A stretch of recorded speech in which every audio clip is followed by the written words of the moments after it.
Hello students, I am Professor Monica Prakash from Indian Institute of Tourism and Travel Management, your instructor for this module.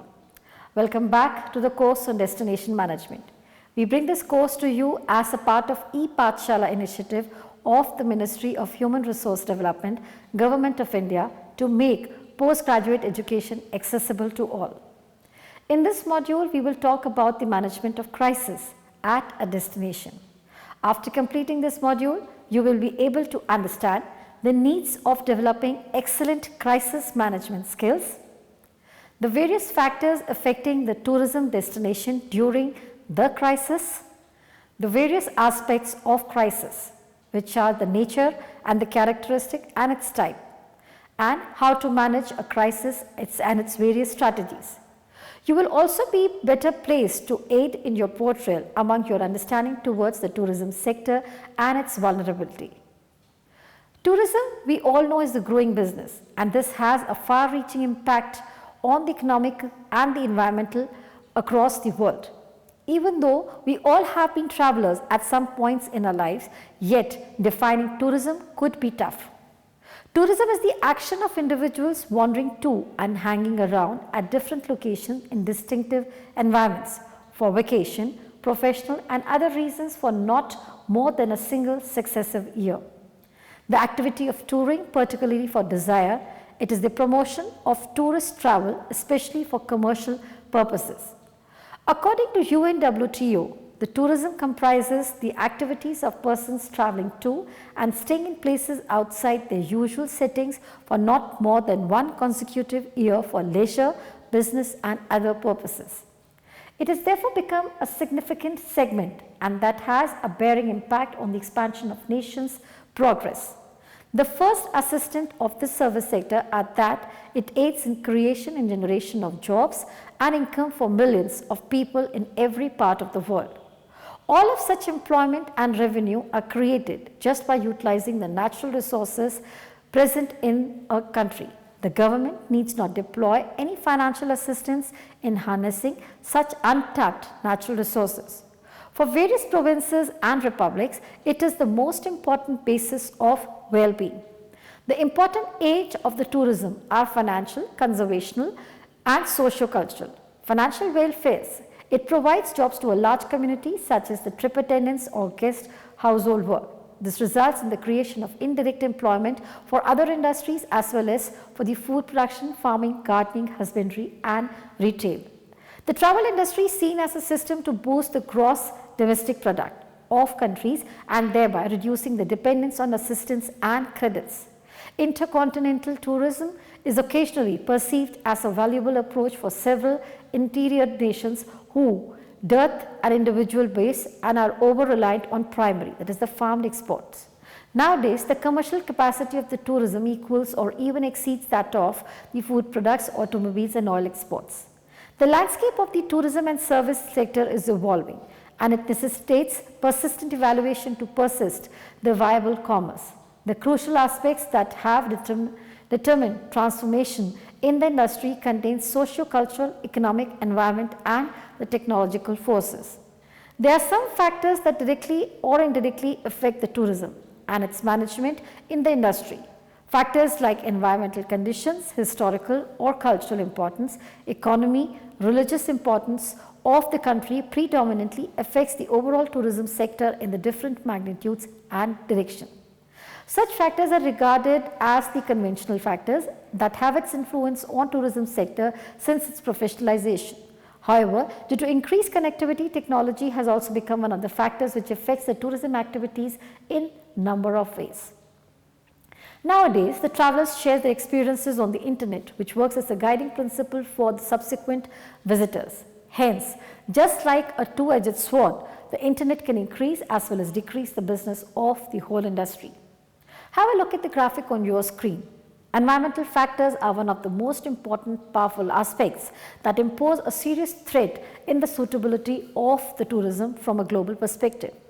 Tourist places are gradually confronted by ecological calamities brought by natural events such as typhoons, floods, volcanoes, earthquakes, droughts, etc. Therefore, it has become necessary to have a certain preventive measures or guidelines to make tourism more sustainable in the long run. This terminology of making tourism more sustainable by making the organizations and the people in tourism sector competent of handling a situation marked up by any natural human-made disasters is termed as the word crisis management. But what is crisis? The term of crisis is presently well acknowledged in the tourism management. This is an event or a set of situations which can severely compromise or damage the marketability and the reputation of the business and its brand or the entire tourism of a destination region. The crisis is an unexpected and unforeseen incident leading to the foremost turbulence amid the people. In other words, it can also be defined as a state of emergency which disrupts the people and the result into the volatility of the sector or environment. The crisis affects a specific person, group, association or society on the whole. Accordingly, a crisis is characterized by a surprise, high threat to critical values and a short, decisive time. From the above sources of discussions, we could relate that crisis consists of the following specific characteristics. A. It is an order of sudden alarming events damaging the tourism sector. 2. It usually ascends on a short notice. Third, it prompts a sense of distress, threat and fear among the individuals. There also exist three existential effects of crisis by menacing the validity of a business industry sector, forcing the industry to get back to their premeditated missions and distressing the people outlook towards the world and themselves. A crisis can arise as an outcome of an unusual events or as an unanticipated consequences of some affairs that had been regarded as the probable hazards. In either case, the crisis almost perpetually necessitates that choice be made rapidly to edge the damage to the business of the tourism and hospitality sector. For that purposes, organization must understand how to entail the effects caused due to the erratic occurrence of an event which is termed as the word called crisis. Therefore, there is a need to understand the aspects of crisis management which would aid in proper pre and post crisis management. What are the types of crisis? Various studies and research have conducted by the authors and the scholars regarding the types of crisis and found that crisis be of any type considers its velocity and implications. It also pointed out the different 8 types of crisis, namely the natural, technological, confrontation, malevolence, workplace violence, organizational misdeeds, rumors, terrorist attacks or human-made crisis. However, from the perspective of tourism industry, it could be broadly classified into 2 categories. 1. The crisis which is not predictable at all. The management has no governance over such crisis and therefore the administration could not take control it on the either ways. For example, the natural disasters, wars or terrorism, political disturbances, law-breaking waves, epidemics and the unexpected universal economic recessions. The second type of a crisis is what can be predictable. Such type of crisis results from the failure or the management in the regular dealing and the administrative works, which also leads because of the lack of possible measures that are being taken and adopted by the management to deal with it. Example, inappropriate strategic management, equipment or service failures, massive turnover of staff, financial fraud, business collapse due to management failure, the reputation of the firm, the loss of data, the destruction of a place of business due to fire, flood without insurance coverage or the proper backup measures. So what is crisis management? This is the art of dealing with the hasty and the surprising happenings which bother the personnel, organization as well as the peripheral consumers refers to the crisis management. It is a process of managing the unexpected changes in the values perceived by the tourist. Crisis management is the process by which an organization deals with the disturbing and unforeseen events that threatens to harm the organization, its stakeholders or the general public at large. Crisis management is the application of the approaches premeditated to help an organization deal with an unexpected and momentous adverse environments. Why is there a need for crisis management? There are certain reasons to understand the needs of the crisis management.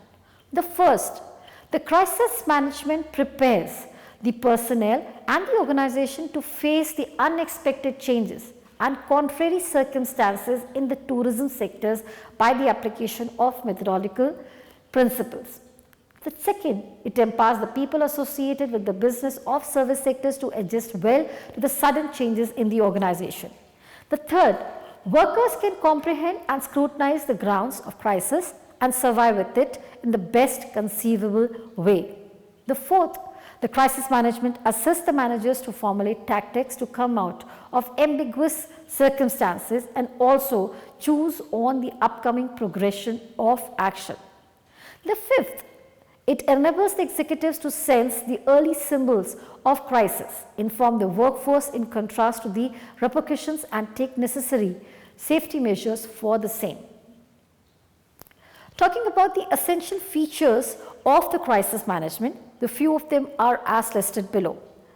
A, the management of crisis comprises the actions and the procedures which support the executive as well as the staff to evaluate and comprehend events which might lead to calamity and crisis. The B, crisis management enables the bosses and the personnel to answer effectively to changes in the environmental culture. The C, it entails operative harmonization among the value chain to overcome the emergency state of affairs. D, personnel and the tourist at the same time of the crisis must communicate efficiently with one another and must try their level best to overcome hard periods. However, there are some points guidelines that every tourist people should keep in mind at the time of any particular crisis. For example, be patient. Don't panic or spread rumors around. At the time of crisis, the higher authorities should be in regular touch with the lower level officers and data centers to monitor the overall situation and to keep a control over it. Do not be too inflexible. One should adjust well to the variations and the new condition. Crisis management also has certain strategies which can be undertaken to manage a crisis or a disaster that have been discussed by the various authorities concerning tour guiding, yet there are no standardized principles of the same. Herrero and Pratt indicated different phases to manage the crisis. This includes diagnosis of the awaiting problem, choosing appropriate strategy and implementation of the chosen strategy by monitoring it. James in 2009 argued that crisis is an unanticipated situation, hence a powerful leader is required to handle such distress situation. He identified 5 leadership roles which act as competencies facilitating the overall restructuring and remodeling of the culture during and after the crisis. According to James, a leader should be able to have a facilitation, a sense of trust even and after the crisis situations by reforming the mindset of people. Having a look at the graphic of your screen, you would see to it that he further suggested to define the reason of crisis and making correcting decisions as a strategy as similar as proposed by Herrero and Pratt in their model. However, James also argued that a leader should learn from the crisis to effect change. Leading from such contingent situation is considered as a crucial aspect of James' model, which every leader should duly recognize. James' crisis leadership model is now on your screen. Apart from the above 2 models, there were some other theories and conceptions regarding the management of the crisis in an efficient manner. Many thinkers imposed their ideologies and intellect in defining principles about tour guiding crisis management. However, they all varied in different contexts and did not possess uniformity. Considering the above example, Cato, Council of Australian Tour Operators in 2016 have defined 7 critical aspects in all situations that would be undertaken by the administration. Now these include identify, analyze, plan, track, control, treat and communicate. By employing these 7 aspects, the people could not only overcome such contingent situation but also be able to foresee any crisis or risk upcoming shortly. Cato's model of crisis management is now on your screen. Pata in the year 2003 introduced the concept of 4R of a crisis management in a crisis awareness document as crisis, it won't happen to us. Expect the unexpected, be prepared. Pata's 4Rs, a model is now on your screen. The first is the reduction. Identification of possible disaster and looking for or ways, a means to lessen its impact. Not every disaster can be prevented, but it could be predicted, and which would result in the development of pre-safety measures to reduce the possible damage caused by such events. Prevention capabilities, being able to avert an event from happening, are in a constant state of progress as more have learned about the disaster etiology. It is hence considering the technology, particularly on the climatological system and climate tracing momentous, recovers the competencies in avoiding any disaster or situation alike. Enhanced nationwide and the native safety systems empower the targeted stoppage of artificial disasters, such as the acts of terrorism, acts of bombing, hijacking, or that have influenced the manifestation of subsequent events. This is the phase in which there has been a full valuation of harm or loss, or there is a necessity to put in the place at retrieval coalition. In the case of place which has experienced a crisis event, this retrieval coalition may encompass the government control and an association of all related sectors of the tourism business. Organization also needs to make a SWOT analysis on their corporate or destination, which measures strengths, weaknesses, opportunities, and threats. It is therefore imperative to counsel likely visitors or clients that the destination is still functional and hospitalities, guests and customer. The two is the readiness or the risk preparedness. The next stage and the phase in crisis management is the preparedness. Chance favors the prepared mind, says the Louis Pasteur. Organization must also have a contingency plan ready, which could be implemented at any time, anywhere, which needs upon to do so when it arises. Such emergency plans must be printed up in a guide which may be made available to all staff and personnel. Preparation consists of people, relatives, people's force, telling special needs. This identification is directed in the event of an adversity and maximum on ways to meet those wants by growing cognizance, creating strategy, gaining physical materials such as food, water and well-being related items, and recognizing lodging selections. Ideally, personal readiness builds answering capacity, aiding people to meet their own requirements without the backing of their peripheral funds. Strategies, plans and research activities steered past to an affair allow for a more resourceful use of the funds post-event and results in saving resources, assets and lives. The third R is the response. It is regarded as the major factor in the event of a crisis. According to Baker, a calamity response includes the post-event actions intended to edge damage of life and assets, supporting inhabitants in retrieval, a pre-event level of working, a contingency plan which is seen developed by the organizations in the readiness stage would be of no use if it is not being implemented timely. It is regarded that if any incident caused by a natural or human, the first hour after such happening is crucial. However, the intensity of response differs significantly, nevertheless is the direct proportion to the scale of tragedy, physical and biological susceptibility of the area and the accessibility of the basic resources like food or shelter. An immediate response center should be established on assisting the crisis interfering facility and steadying the public. The response also includes communication elements which are a part of it. During this phase, the organizations or the destinations must take effective steps in carrying the communications methods effectively. This includes communicating with the media, government authorities, hospitals, morgues, investigation agencies, etc. Preventive steps should be taken in creating multiple sources of communication or circulation of information. Creating multiple sources of communication and information sharing would lead to confusion, which will further complex the situation. The general public oftentimes assumes the response times and actions with extensive stage work that befalls in the last stage, that is the recovery. The organization or the destinations must appoint a single spokesperson from their side through which every information should be passed on to the general public. The fourth R that we are referring to is the recovery.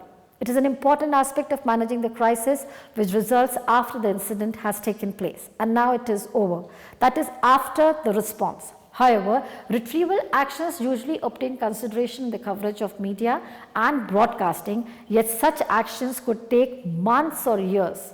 after the event to get completed, reliant on the level of damage to life and property.